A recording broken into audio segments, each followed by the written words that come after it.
Hello, আমি বিনি। আমার সকল বন্ধুদের জানাই শুভ কালী পুজোর অনেক অনেক শুভেচ্ছা ও ভালোবাসা। এবার আপনারা হয়তো ভাবছেন কালী পুজো তো কবে চলে গেছে, তাহলে এখন কেন আমি আপনাদের শুভেচ্ছা জানাচ্ছি? কারণ ওই যে কালী পুজোর দিন আমরা কিভাবে আনন্দ মজা ও কাজের মধ্যে দিয়ে যে দিনটা কাটিয়েছিলাম সেটা তো আর সেইভাবে আপনাদের সাথে শেয়ার করা হয়ে ওঠেনি।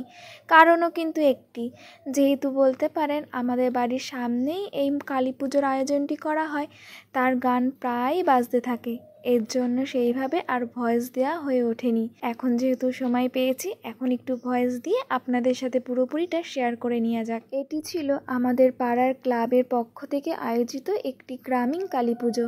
জানেন, এই পুজো না ছোটোবেলার থেকে বেশ আনন্দে ভরপুর থাকতো। ছোট্টটি থেকেই মা কালীর পুজো দেওয়ার সেইভাবে উপোস থাকার বাড়ির থেকে কোনো পারমিশনটি পাইনি।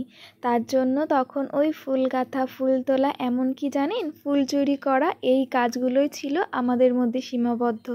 এখন বড় হয়ে যেহেতু এখন কালী পুজোর উপোস থাকা হয়, তাই হাতে হাতে টুকটাক কাজগুলো গুছিয়ে দিয়ে একেবারে বাড়িতে চলে এসেছি একটু রেডি শেডি হতে। জানেন, ছোট্টবেলা যখন উপোস থাকতাম না, তাও মনে হতো মায়ের একটু শাড়িটি পরে প্যান্ডেল থেকে ঘুরে আসা যাক।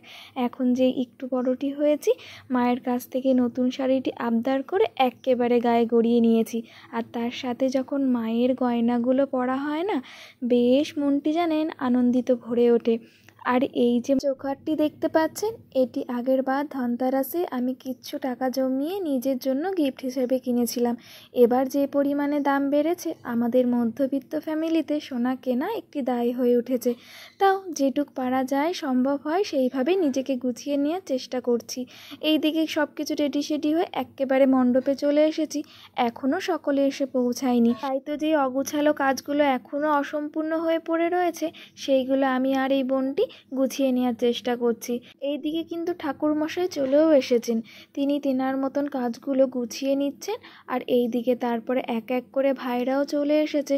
আর এই মালাটি দেখতে পাচ্ছেন, মায়ের এক ভক্ত মায়ের জন্য উপহার হিসাবে বাড়ির থেকে কিন্তু নিজের হাতে ফুল দিয়ে গেঁথে নিয়ে এসেছে। আর পুজো দেওয়ার মাঝে আমাদের ছোট্ট ভাই বোনদের মধ্যে একটি বায়না আছে, আমরা সকলে একসাথে একজোট হয়ে পুজো মণ্ডপে একটি জায়গাতেই বসবো, না হলে যে সকলের মধ্যে গল্পগুজব করা হবে না আর সেইভাবে মজা করেও হয়ে উঠবে না। এইদিকে আমি বোন ভাই সকলে মিলে একটি জায়গায় বসেই মায়ের কাজগুলো হাতে হাতে এইদিকে সম্পূর্ণ করে দেওয়ারও চেষ্টা করছি। আর তার মধ্যে কিন্তু অনেক খুনসুটি যেই গল্পগুলো, সবাই যেহেতু নিজের কর্মসূত্রে এদিক ওদিকে ব্যস্ত হয়ে পড়েছে, সেই গল্পই এখানে সম্পূর্ণ করে নেওয়ার চেষ্টা করছি। দেখুন, মায়ের মণ্ডপে কিন্তু লোকজনে পরিপূর্ণ প্রায় হয়েই গেছে। এইদিকে ভাই বোনে যেহেতু আমরা সকলে একজোট হয়ে একটি জায়গাতে বসেছিলাম, আর মার আরাধনা এইদিকে যেহেতু খুব ব্যস্ত ছিলাম, তাই পেছনে দেখা সেইভাবে সৌভাগ্য হয়ে ওঠেনি। এই ভিডিও ক্লিপটা এডিটিং করার সময় দেখছি মায়ের মণ্ডপ প্রায় ছুঁয়ে ছুঁয়ে কিন্তু লোকজন প্রায় ভর্তি হয়ে গেছে। এইদিকে সকল কাজ সম্পূর্ণ করে নেওয়ার চেষ্টা করছি, আর ওইদিকে কিন্তু মায়ের পুজো প্রায় শেষের পথে এগিয়ে চলছে। জানেন, ঠাকুর মশাইয়েরও কিন্তু বেশ একটু বুদ্ধি ছিল। ওইদিকে আমাদের মায়ের মূর্তিটা যেহেতু অনেকটাই বড় ছিল, তাই মায়ের চোখগুলোতে কাজল পরানোর একটু সমস্যা দেখা দিতেই ঠাকুরমশাই নিজেই এই বুদ্ধিটি আমাদের মাথায় দিয়ে দিয়েছিলেন। একটি কাঠের মধ্যে ফুল গুজে কাজলের কালিটি লাগিয়ে দিলেই এই সমস্যার সমাধানটি হয়ে যাবে।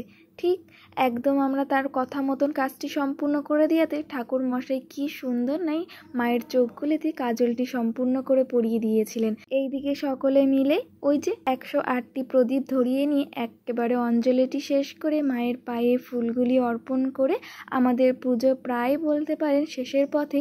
এইদিকে শুধু যজ্ঞ হলেই পুজোটি সম্পূর্ণ হয়ে যাবে। জানেন, এই দিন ছোট্টবেলাতেই দেখতাম কতটি ঠান্ডার মধ্যে পুজো দিতে বসতো সকলে। এখন তো দেখছি সময়ের সাথে সাথেই দিনগুলো কিভাবে যেন পরিবর্তিত হয়ে চলেছে।